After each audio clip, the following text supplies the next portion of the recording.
நம்ம ஃப்ரெண்டு இப்போ ஒன்று போய்கிருக்கோம். பேப்பர் ப்ரெஸ் பண்ணலாம். ஃபஸ்ட் வந்து பக்கம் பஸ்ஸுக்கு போயிட்டோம். நெக்ஸ்ட் வந்து போகலான்னு போயிட்டோம்.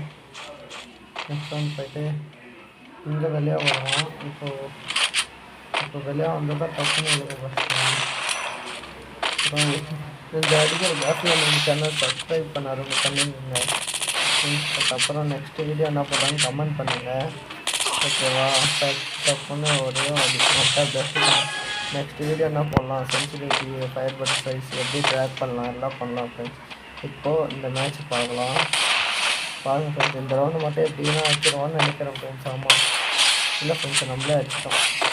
ஏதோ ஒரே ஒரு ரவுண்ட் ஃப்ரெண்ட்ஸ் அடித்தா நம்ம 1v1 போட்டிருந்தோம். ஒரு பாட்டு அப்படி இப்படின்னு பேசியிருந்தோம். அதனால் நம்ம தான் போயிருந்தோம். 1v1 போட்டோம். ரவுண்டு விட்டேன்னு நினைக்கிறேன். கால் ஒர்க் பண்ணிக்கிறாங்க ஃப்ரெண்ட்ஸ். அவ்வளோதான் ஃப்ரெண்ட்ஸ். நெக்ஸ்ட் ரவுண்டு பார்த்துக்கலாம் அப்படின்ட்டு விட்டேன். இப்போ நெக்ஸ்ட் ரவுண்டு வந்தாச்சு.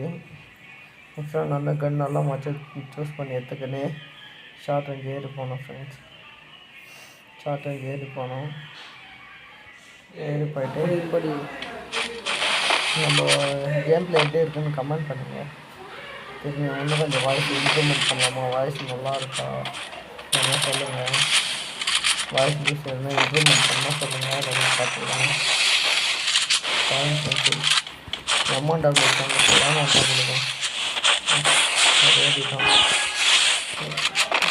இந்த ஒன்றாபடி இது எப்படின்னு சொல்லிட்டு கமெண்ட் பண்ணுங்கள். யாரும் இருக்குது எல்லாம் அப்புறம் பார்த்து பண்ணிக்கலாம். Okay friends.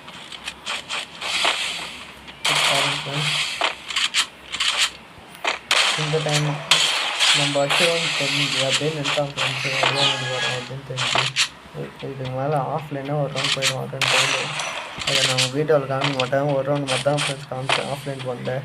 இந்த ரவுண்டு ஆடுவோம் ஃப்ரெண்ட்ஸ். ஷார்ட் அண்ட் ஏறி போய் டஸ்ட்டுகள் தான் ஃப்ரெண்ட்ஸ் வச்சேன். ஆஃப்லைன் போட்டேன்.